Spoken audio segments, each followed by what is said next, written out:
ይህን ምስል ያያችሁ ያላችሁላችሁ የእግዚአብሔር ብርሃን በሁላችሁ ላይ ይብራ። ድንግል ማርያም አትለያችሁ። የመላእክት ጥበቃም ከናንተ አይራቅ። የቅዱሳን አባቶቻችን የእናቶቻችን በረከት ይደርባችሁ። ዛሬ የምንመለከተው የአብይ ጾም 6ኛ ሳምንት ገብርኄርን ይሆናል። ይህ ሳምንት ገብርኄር ተብሎ ይታወቃል። ምን ማለት ነው? ገብር ማለት አገልጋይ ማለት ነው። ኄር ማለት ደግሞ ቸር ማለት ነው። ገብርኄር ቸር አገልጋይ ማለት ነው። በማቴዎስ ወንጌል ምዕራፍ 25 ላይ ስትመለከቱ ጌታችን መድኃኒታችን ኢየሱስ ክርስቶስ ለሶስት ሰዎች መክሊት እንደሰጣቸው ተጽፏል። ለአንዱ 5 መክሊት ሰጠው፣ ለአንዱ 2 ሰጠው፣ ለአንዱ 1 ሰጠው። በባለጸጋ የመሰለው ራሱን ነው። ይሄን ሰጣቸውና ከዛ በኋላ ሊቆጣጠራቸው መጣ ይላል። 5 የተቀበለው ቀረበ። ጌታ ሆይ 5 መክሊት ሰጠኸኝ ነበር፣ ይሄው 5ቱም አለ። 2 የተሰጠውም ቀረበ። ጌታዬ ሆይ 2 መክሊት ሰጠኸኝ ነበር፣ ይሄው እንደገና እጥፍ አድርጌ 2 አተረፍኩ አለው። 3ኛው 1 የተቀበለው ግን መጣና አንተ ካልዘራህበት የምታጭድ ካልበተንክበት የምትሰበስብ መሆንን ስላወቅኩ ደሞ ቢጠፋብኝ ብዬ ቀብሬ አስቀምጬ ይሄው ይዤ መጥቻለሁ፣ ይሄው መክሊትህ አለ። ጌታ 5 መክሊት ተሰጥቶት 5 ላተረፈው በጥቂት የታመንክ በብዙ የምትሾም ነህ አለው። 2ም የተሰጠውን እንደዚሁ በጥቂት የታመንክ በብዙ የምትሾም ነህ አለው። 3ኛውን ግን አንተ ክፉ ካልዘራሁበት የምሰበስብ የማጭድ ካልበተንኩበት የምሰበስብ መሆኔን ካወቅ ለምን ያኔ ስሰጥህ አልፈልግም አትልም አለው። መልስ አልነበረውም። ወደ ጨለማ ጣሉት። ይሄን ግን ላለው ጨምሩለት ብሎ ላለው ይጨመርለታል አለ። ከዚህ ትምህርት ምን እንማራለን? አንደኛ ትምህርቱ ለካህናት ነው።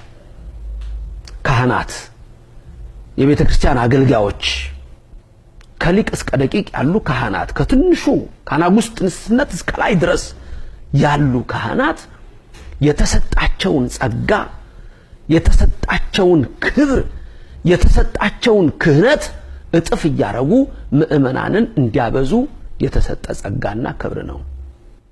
ስለዚህ እግዚአብሔር ከሰጠን የሚፈልግብን አለና ያ አንድ ግን የቀበረው እንደ ይሁዳ አይነቱ ስልጣኑን ያልተጠቀመ ማዕረጉን ያልተጠቀመ ክብሩን ያልተጠቀመ እግዚአብሔርን ያልወደደ ልቡም በክፋት የተመላ ነው። 5 የተቀበለውና 2 የተቀበሉትን ገብርኄር ቸር አገልጋዮች ሲል ያኛውን ክፉን ግን ምን አለው? ገብር ሐካይ፣ ይሄ ደግሞ ክፋት የተመላ አለው። ሌላው ምእመናን እግዚአብሔር እንደያቅማቸው ሰጣቸው ይላል መክሊቱን። እንደያቅማችን ደግሞ የተሰጠን ሁላችንም ጸጋ አለ። የተሰጠንን ጸጋ ለሃይማኖታችን ምን አደረግንበት? ምን ሰራንበት? ዛሬ እያንዳንዱ በ80ና በ40 ቀን የተጠመቀ እና የተጠመቀች የክርስቶስ ልጆች በተሰጣችሁ ሃይማኖት ጸጋ ምን አረጋችሁ? በመክሊታችሁ ምን አረጋችሁ? ዛሬ ብዙዎች እየጠፉ ነው። ከእውነተኛ እምነት እየወጡ ነው። ምን አረጋችሁ? መጀመሪያ ራሳችሁ እንዴት ጠበቃችሁ? ለእግዚአብሔርስ ምን ትርፍ ሰጣችሁ? ምን ትርፍ አላችሁ? የጾም ትርፍ አላችሁ? የጸሎት ትርፍ አላችሁ? የስግደት ትርፍ አላችሁ? የምጽዋት ትርፍ አላችሁ?